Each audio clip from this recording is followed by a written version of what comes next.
just focusing on what the most important thing is, and that's helping people. He should have like a wig on backwards or something, and I think it could have been the rock and roll Blue Bear or something like that.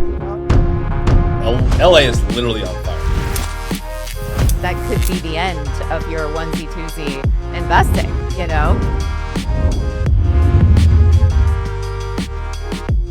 Welcome back, Realty Talk Podcast.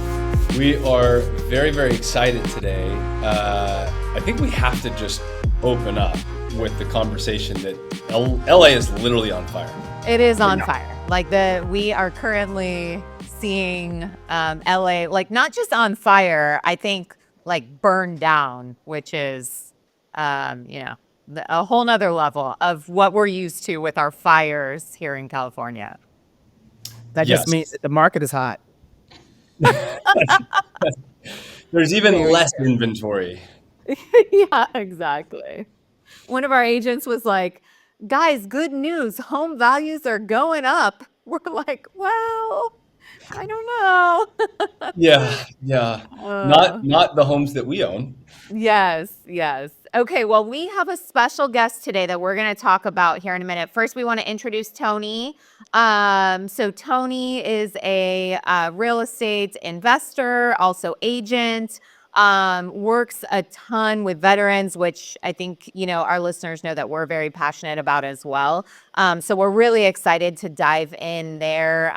But I do think we need to talk about the fires a little bit, and then we are going to dive into our normal content. So, Paul, Buy My House does quite a bit of business in LA. We do quite a bit of business as agents in LA.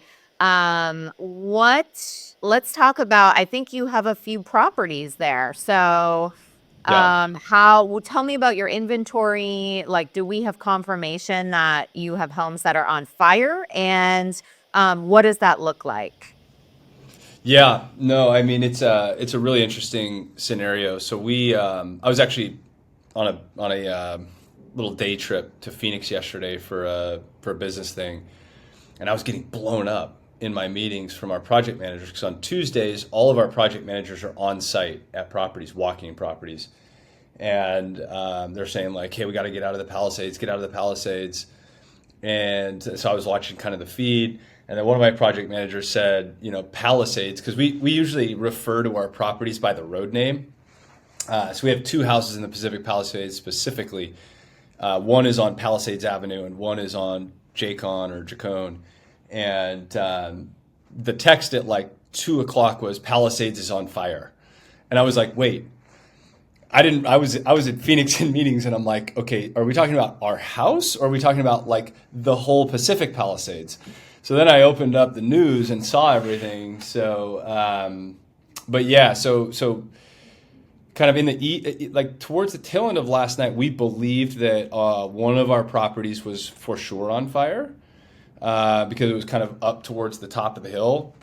The fire map that we've looked at this morning, produced by CAL FIRE, shows that the fire is maybe one road away from our property, one major road. So we're unclear if that one's on fire or not. We're only basing it off of what our project manager saw yesterday.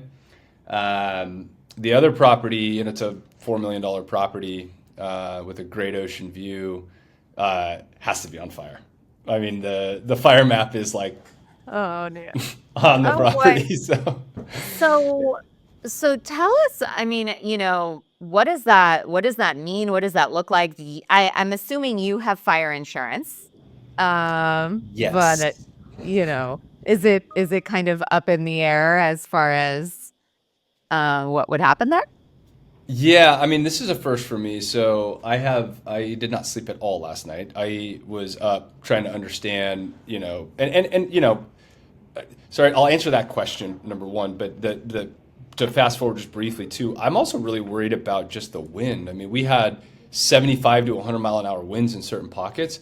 We have houses without roofs on them, right now. So we've got about 55 to $60 million worth of inventory under construction right now in Southern California.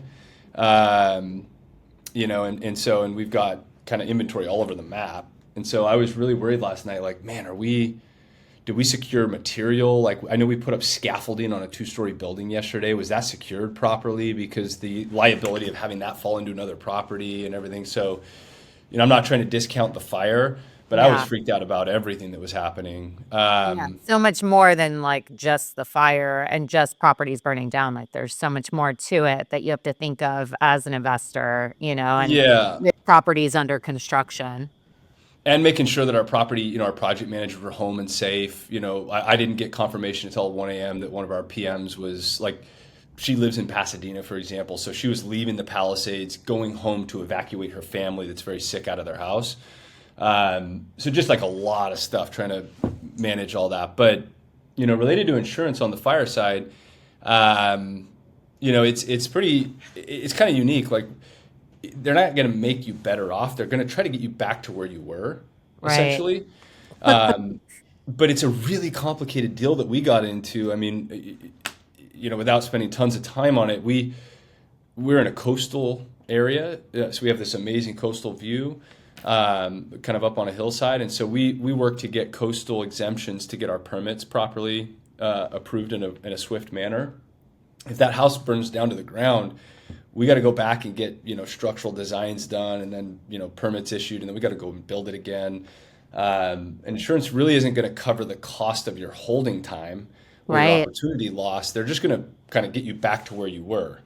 And then my biggest fear is actually, like, once the house is built, the person that comes and buys it, are they going Can't to get be able to get insured. insurance? Yeah, that's a big one. I've purchased properties, and a lot of the times that when you have a situation with a natural disaster, the underwriting process changes because sometimes the insurance premiums are higher, which kind of throws the numbers off if you have tight margins. So this is something that a lot of people overlook when they get into that. But the beauty of what you have though is that you're able to carry inventory, and I'm pretty sure the construction costs and all of the other stuff will come into play. And you also have other revenue sources that'll cover that. But for a modest investor, this will be a big issue because, you know, that construction loan, that amortization schedule is ticking. Yeah. Yeah. Yeah. I The, mean, bank, the bank's getting their money for sure. Yes, that's a right. fact. Yeah, think about, you're right. I mean, it really we've talked about before where the investor that kind of does the onesie twosies, sometimes they do have an advantage where, they're not dealing with scale and multiple different, construction teams. And so we've talked about how like it's a little easier to do one here and there. But in this situation, as Tony mentioned, it's almost like, I mean, if you're doing onesie, twosie and like you lose those, that could be the end of your onesie, twosie investing, Yeah. So, Yeah, it's hard. um, yeah, a lot happening. I mean, actually, it's not funny at all, but my experience as an entrepreneur is the only thing you can do is laugh because there's a lesson here somewhere. And if you're stressed out and angry and upset, um, It's not gonna and help. I've actually been stressed out and angry and upset for the last week for other reasons. And, I woke up today, from 1 hour of sleep, kind of like happy and opportunistic. So I'm like, there's a lesson here. Like, there's something good in it. It's terrible what's happening to people. I hope everyone's safe, and I hope nobody really like physically gets hurt. But property can be replaced. And so that's really where my mindset is. But I'm really excited to understand what the opportunity is. I mean, there's got to be a great opportunity in all this. Yeah, and I think, I mean, we talk about it all the time, but it's like this isn't uncontrollable, right? So like getting angry and upset like that it's not going to help anything. There is literally nothing we can do in this moment. It's what comes after that we can control. So, we I'm a big believer in not stressing about something that hasn't happened yet. It's like okay, we don't know what is going to happen. So there's no reason for me to stress about it now. I'll stress about it later when it's actually happening. But in this moment right now, we don't really know a whole lot, right? So, Yeah. yeah. Okay. Enough about fires. I want to hear from you, Tony. So, can you give us a little introduction? I would love to hear a little bit more about you, what you focus on, and yeah, tell us a little bit more about yourself. Fantastic. First and foremost, it's an honor to be on the podcast. Thank you guys for, and lady, ma'am, for bringing me or inviting me on to the show. My name is Anthony Glenn. I'm a U.S. Marine retired combat veteran. I served 20 years in the Marine Corps, and I noticed that throughout the process, there was a serious lack of information on how to leverage the VA home loan benefit to become a real estate investor. So, I started initially as a real estate investor first. So I had some properties and land, and then I transitioned to becoming a realtor because I'm thinking that, oh, if I get my license, this is one of the biggest misconceptions. A lot of people think that you have to be a realtor to become an investor, which is a fallacy. So I became a realtor, had an independent brokerage, grew really big on active duty. I was still serving in the Marine Corps. And I moved to California in 2004 to be a Marine Corps drill instructor. I don't know if you guys know what that is, but that's the person that does all of the hugging on the people who want to become Marines, right? And bought a Remax franchise, blew that up, and vertically integrated a investment arm and an education arm. So we are a vertically integrated company. We have 7 businesses. There's a nonprofit, there's a mortgage company, a real estate brokerage, a partnership with Grant Cardone called Cardone Veterans Group, a Win in Real Estate, which is mentoring and coaching for investors and realtors, and a YouTube channel, and my acquisitions arm, which is the Glenn Group. So I started all of that with family. I didn't do it alone. And here we are today. We've done over $1 billion in real estate acquisitions and sales. So, and I'm looking to partner with people who are interested in becoming investors. Love It's that. awesome.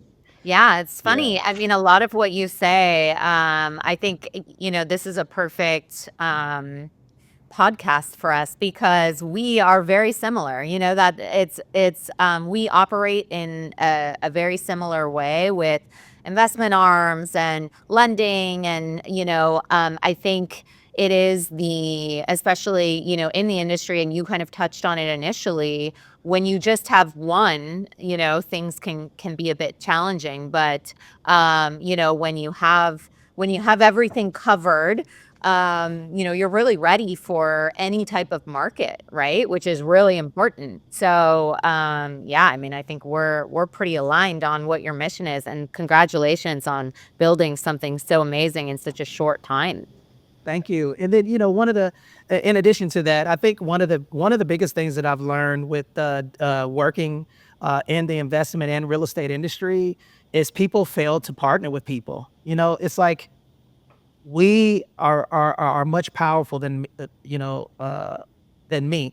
So a lot of people try to build a brick by themselves, but I've noticed once I started to offer opportunities for mutual benefit, then that's what expedited my company to the figure that I wanted to get to, and just focusing on what the most important thing is, and that's helping people. And I think that people have this picture that real estate investors that are putting houses on the market, they think that, oh, they're always looking at what we bought the house for, right? They're not looking at the opportunity that they can get. And I think that's what makes the culture of our company different, is that I don't want any employees. I want partners. Somebody that is going to come in and say, you have a niche. I have a niche. How can we mutually grow together? So, my ceiling's here and your ceiling's here. How can we mutually benefit? So that's kind of when things kind of started to take off for me, is when I started to offer opportunities to partner within my companies. That way that, a person that you paid 300, 400,000, they're going to leave, right? But when you offer an opportunity for them to grow with your business as you grow, then they have stake in the company. Yeah. Do you think you gathered that perspective from serving? And I guess first, thank you for your service. That's, an unbelievably generous and kind thing to do. I think a lot of times people say thank you for your service, but they don't understand the level of kindness that a heart has to have to be able to just go and do that. I mean, that's like it's a beautiful thing. But a lot of people don't have the foresight to understand that, owning something and having it be yours and being intertwined as a team. We have this lack of, it's not ambition, but it's like, it's got to be mine, right? Like it's mine. I started it. It's got to That be mine. I like can't share it scarcity with you. mindset and like, Yeah, no yeah, abundance, right? yeah. So lack of abundance, but you can't have that mindset in the military, right? Like you're No. so intertwined with people. So do you think that's where you got that vantage point, or where did that come from? Well, I'm thinking, based off of, I'm a believer. Okay. I believe that, everything that that has been given to us is borrowed. Right. So, the seed is going to be reserved for the farmer, not the harvester. And I just feel like if there's an opportunity for me to serve a person, that blessing might show up somewhere else. And, uh, I think that's part of it. But, the service part, there's selfish people in the military, and I think that, um, based off of cohesion, especially with the Marine Corps, that is the world's finest, most elite fighting force. And a lot of people don't know this, but the Marine Corps sounds like a big branch of service, but we're only 170,000 strong, right? The smallest, but we make the most impact, right? So I took that mindset from knowing how to be extremely efficient with a small amount of people that are thoroughly immersed into the direction that we're going in. Because you all know, especially with being entrepreneurs, right now you have someone that said that they were going to support you, both of you, right? And those people are not there because they feel that their ambition was bigger than the overall picture, right? So trying to nail that down with the culture, I think it's essential for building any type of organization, right? So the at the end, no matter how hard it gets, the end goal is to do what? That's to make homeowners, right? To make real estate investors and educate from that lens. However, and you need to do that very, very well. And I think that, if we keep that mindset when we got our license, to become real estate brokers, or I'm a broker. I've been a broker for some time. People just lose sight of that because they get commission breath. They're like, you know, the money, the money. And it's like, think about it, right? If you really, really think about this, right? If I give you a product and it's a great product, right? But I overcharged you for it, you might get that one sale from me.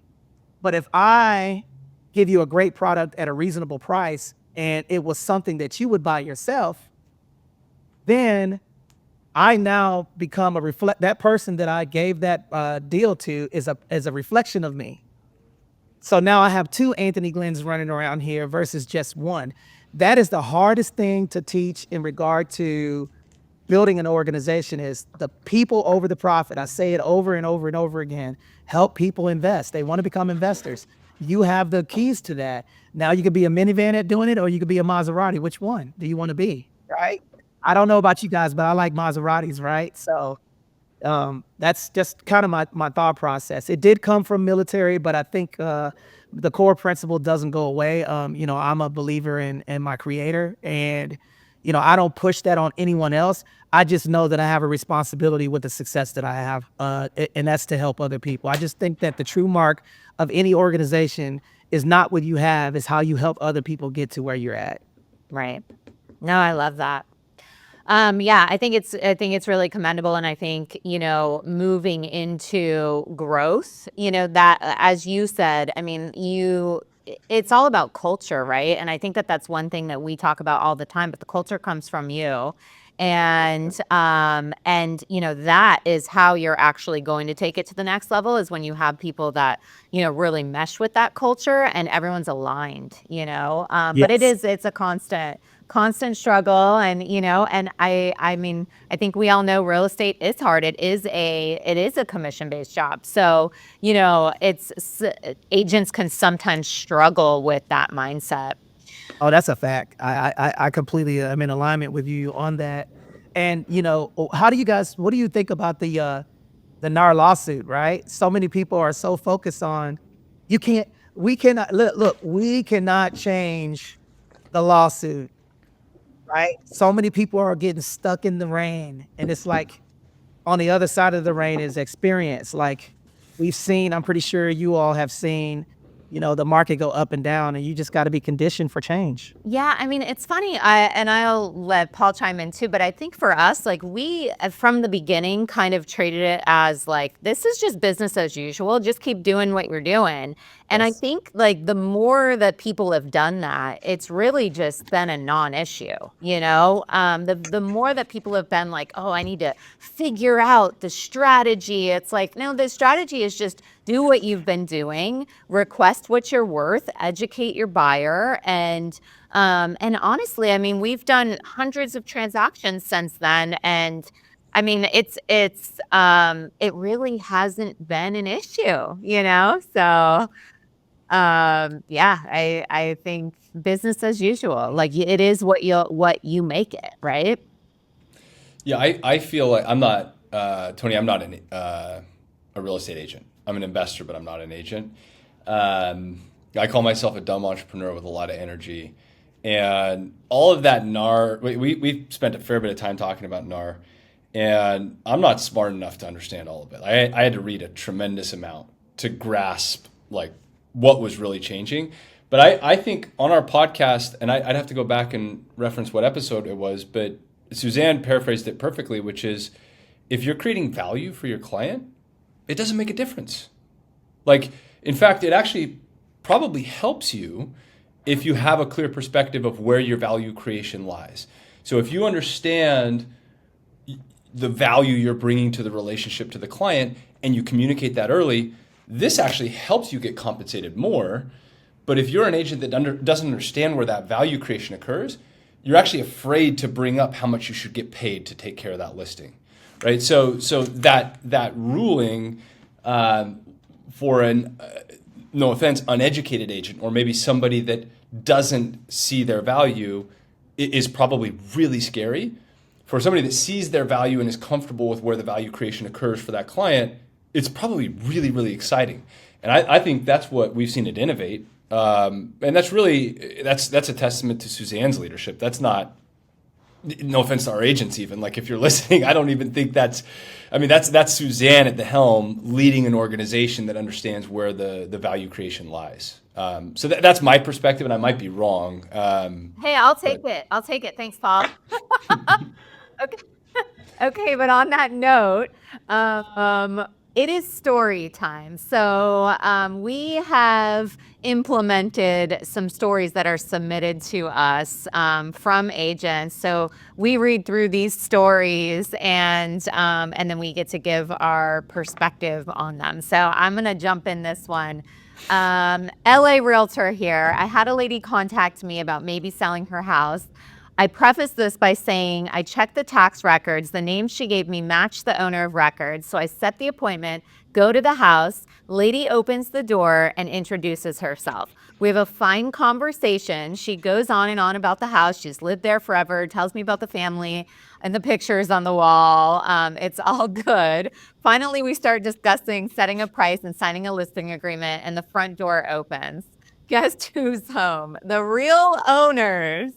Turns out the lady I was talking to was a sometimes homeless woman who occasionally goes off her meds and for some reason has an obsession with that house. Far as anyone can tell, she's never lived there or had any association with anyone who ever has. She's just nuts. That was me, and she was nuts.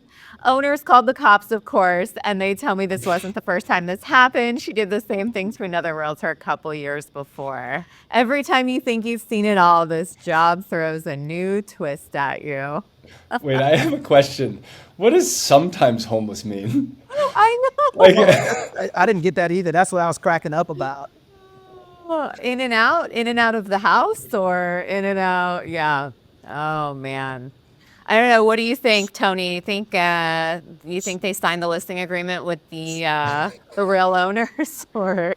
Well, first and foremost, the realtor should have checked with a title rep anyway. That would have been the first thing, is like looked at the full title to the property. You would have known that the lady that was in there. Well, she's saying she checked them, but she gave the owner's name of the house. That's So crazy. I don't know what you do there. Like that's pretty much like, I That's- mean, I believe in fate. I think that agent was supposed to meet that seller.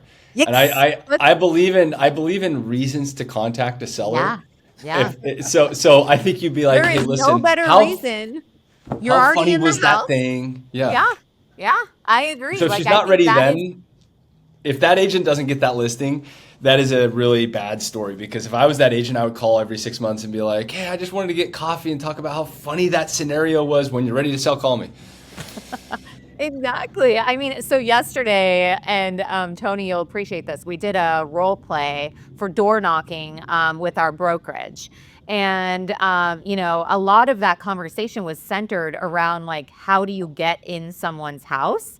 Because it's kind of like when you just show up at their door, the agents were role playing it and they're like, oh, do you mind if I just come inside and we'll do a walkthrough of the house? And I'm like, if you knock on my door and I am not ready for you to come, you are not walking through my house and taking photos and, it's not happening. So I just have to say, I think there is no better way to get in. You're for sure in that person's house. if you have a homeless person living there. You no longer have to worry about, you remove that from the equation, how you get in the house. You are in the house and sitting down with that seller. So I'm going to call that a win. Well, I think it is a win. Wow. One little gem that I can drop is, anytime we have any vacant properties that we do when we're doing any type of rehab, we sign a lease. We make a lease to ourselves. So we make a lease to ourselves or a person. That way we don't have to go through the eviction process. So that person that's trying to squat is now a intruder.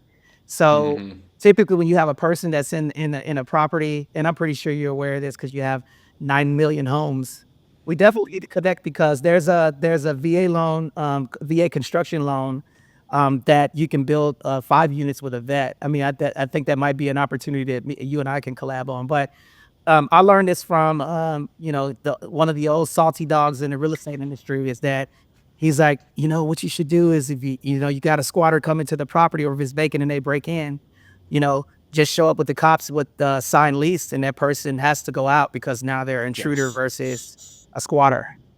So smart. Great. It's a great gem. Yeah, I would love to connect with you on that. We've got 5 pieces of dirt in West Hollywood with subterranean and 5-unit connected townhomes that were It's on under construction fire on. currently. No, I'm just Yeah, he's like, Possibly. build it in California. I'm gonna tell you right now, it's gonna be gone next year, but you can damn build it right now. Actually, actually, I don't know if they're on fire. I hope not. But one of those units, a week ago had a squatter in it. Yeah. So it's yeah. fun. Hey, Tony, you mentioned partnership with Grant Cardone. So tell us a little bit about how that came about and what that looks like. For one, it was scary because, when somebody, okay, so I was rocking out on, doing my thing on social media. And then how that came about was a social audio app called Clubhouse. I was on there educating about the VA home loan space. And then Grant sent me a message saying that he'd like to know more about it. I thought it was spam. I'm like, this ain't Grant Cardone. Let me see if a verified That's account. awesome. I'm like, who in the heck is on here right now? Right? But it was actually him. And he said, set up a meeting with me. I'd like to know about it. And then I went out to Miami and we did there was a bunch of people that were pitching ideas to him. And one thing that I noticed is that, I'm a calculated person, right? Everybody was asking for money. I want $5 million because I have these, socks that massage your pinky toe, and I need 5. And he's like, how much money did you make? And they're like, Yeah. So when I pitched my idea, I just said I had a very good pitch deck. I said, I'm Anthony Glenn. You told us to link up with you on I'm here to help more veterans get into the multi-unit space. In exchange, I'll bring more veterans into the 10X community with exchange for information on how we can get more veterans into buying multifamily. And he said, you don't want any, you're not asking for any money. I said, no. I told him the profit of our business. I said, hey, we have a net profit of eight figures, and we want to scale that with you with more veterans. And I have around 300,000 veterans in my community across all platforms. And then I pitched, and then here we are today. And basically, what we do is we educate veterans on the 360 of real estate investing, not just buying the home, putting the home in a trust, leveraging life insurance policies to buy property, creating the corporate structure, how to vet contractors, how to the scope of work, everything in regard to like A to Z of how to underwrite properties, buy investment properties for veterans. I So, love that. and that's It's called the awesome. Veteran Wealth Formula. And that's been we're 2 years. They vetted me for 1 year first, right? They watched me, and I had to submit all of this paperwork. And but one thing that I can say though is that one a misconception about Grant and Elena. They asked me, how can I help more veterans? They were genuinely honest about. I thought it was going to be like, look, we want to sell 9 million tickets, and this is how much. Because I was, hesitant because I've been doing it with our own little team. But I sat down with Grant and Elena. Grant didn't have no shoes on. And he said, how can we help more veterans? I want to help more veterans. I've been, there's something in I want to help more veterans get into investing because Elena's father is a World War II veteran, right? So, Wow. she's a military brat. So, and then that's all. That's pretty much here we are today. Yeah, I mean, I find it interesting because there's the and I define wealth. I should create the definition first, but the wealthiest people that I've met in my life have created that wealth from one of two vantage points. And my definition of wealth is kind of pronged three ways. There's money, time, and relationships. And if you have two of those three things, but not the third, you're probably not wealthy or happy. And so, but the wealthiest people I've ever met are either fanatical about solving a problem, Yes. like in a product, or like they're the engineering kind of minds where they're like so stuck on how this thing. It's like an Elon Musk, right? Like I'm building a rocket. Why does it cost $10,000 for this spring? I could just make the spring for 10 cents. He's so fanatical on the thing that he becomes wealthy. Or people that are so fanatical on creating value for other people. Those are the two people that I've met that are the happiest and wealthiest. And again, that doesn't mean the most money, but generally they have a ton of money, a ton of time, and great relationships with other people. And so they kind of move through the world in a very peaceful way. And it sounds like he's that. I've never met Grant, but that's awesome to hear. And obviously you're that way, so that's why it seems like that's why you guys connected so well. I think the beauty of what it is that we do is that I mean we have to understand that we're in the industry of generational wealth building. What other industry does that? I mean the fundamental piece of real estate investing is that it prints money. The only two things that print money is a business and real estate, right? Outside of that, uh, you know, I know every time that a person buys an investment property or they rehab a property, that property is going to print money and lower taxable income infinitely as long as they have it. So when I'm a part of that and I see little kids running around in an empty house, or I see a person that didn't know how to rehab a property, or I solved the problem because they're in a hard money loan and they need to get out of it, or something like that, or they don't know how to vet contractors, you know, and I just feel like that's how I want to be remembered. I don't want to be remembered by this guy has, this many doors and he's driving a Lamborghini. I want to be remembered by how much impact that I've made. I feel like that is what we're into. And if people don't lose focus on that, it doesn't matter how bad the market gets, how bad the deal, how many houses burn down. You understand that you are a superhero in providing generational wealth because it's going to take people 100 years to save $1 million if they save $10,000 a year. you're not going to get there. You're going to have some type of vehicle. So us being in that industry, it excites me, and I learn something new every day. It's cool. I love that. Okay, well, I think we are gonna close this up. It was a pleasure chatting with you, but before we go, we are going to play Rate That Listing. So just so you know, the rules here. So we get to know the location, the price of the home, the number of bedrooms, and then we're going to talk through basically, like, we're gonna rate the listing. So I'll let you see for yourself. We're gonna jump into the photos here, and we'll talk it through. So, we've got another oceanside one today. So just so you know, Tony, we haven't seen this yet either. So the price is $550, 4 bedrooms, 5 bathrooms. Let's see. Oh, sorry. Yeah, no, this isn't definitely not Oceanside. Oceanside. This not Oceanside. But I was gonna say, I'm like, where are we at in Oceanside? Where's Oceanside is that property at? I'm like, I'm buying that right now. Let's go. Okay, just kidding. This is definitely Big Bear. I want to tell you that's Big I definitely- would have guessed like Bear. Idlewild, but yeah, Big Bear. Okay. All right. Okay. Oh, this is Idlewild? No, it's Big Bear, yeah. Big Bear. Okay. A little pretty original, dated. We need the contact information for the staging company. Look at this teddy bear. That's usually how we see real peeking, like that. I mean, this is how you do it. Like when you have a property that looks like this. Okay. Okay.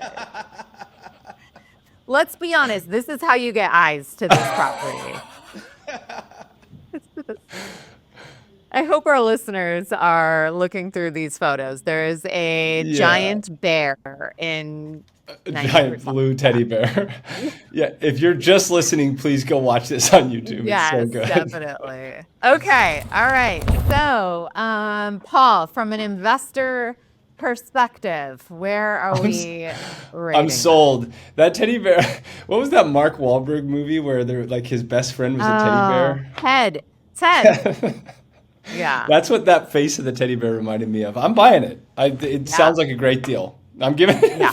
What is it? A five out of 5 or 10 out of 10? Yeah, size. Yeah. 5. It's a 5 for me. I'm buying it. Yeah, you're buying it. Okay, Tony. I'm gonna give it a 4.375 because that teddy bear looked like, he didn't have any hair, right? So, he should have had like a wig on backwards or something, and I think it could have been the rock and roll blue bear or something like that, So I'm buying it though. I like it. Yeah, I It's supposed to go have to splitsies. say, I mean, I feel like that's how you do it. When you have a property like that, if you want to get more eyes, like that's how you go viral. That's how you throw the bear in. Like I got to give the agent some credit for creativity there. I would like to connect with them actually.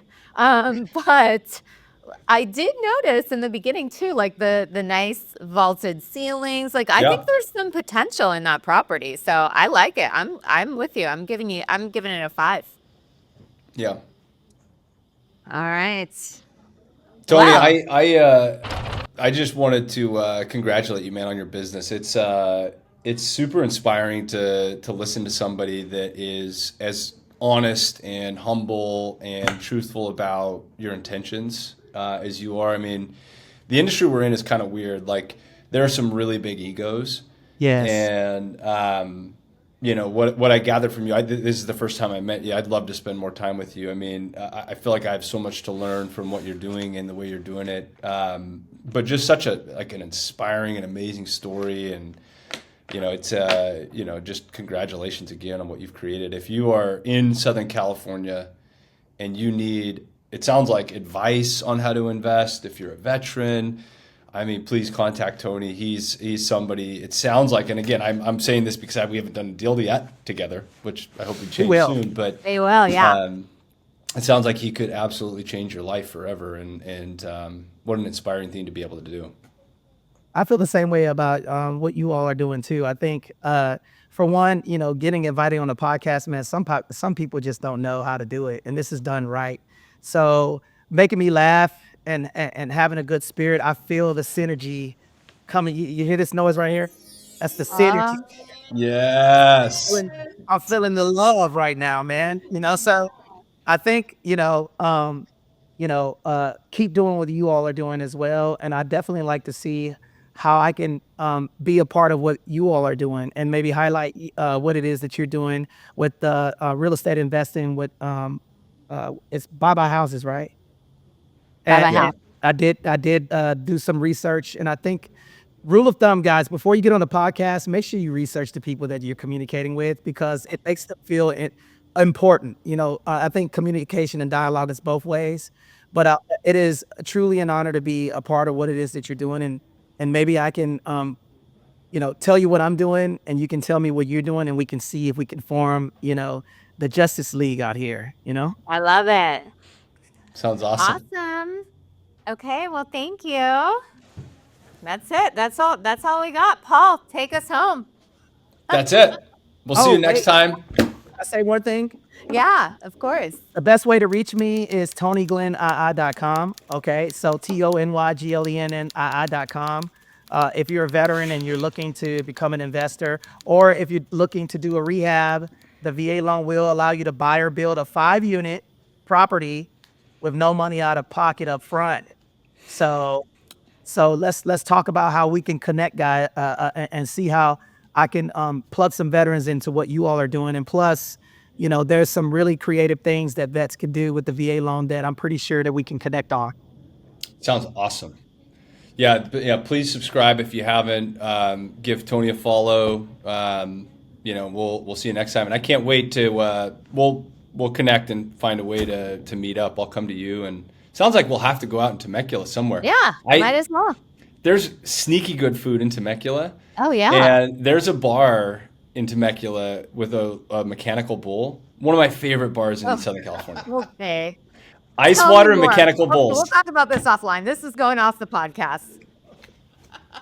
We're going Paul, there. be honest. Have you ever ridden a mechanical bull?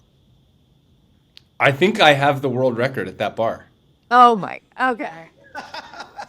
I think the engine broke because I rode it for so long. Okay. All right. On that note, thanks for joining. We'll see you guys next time.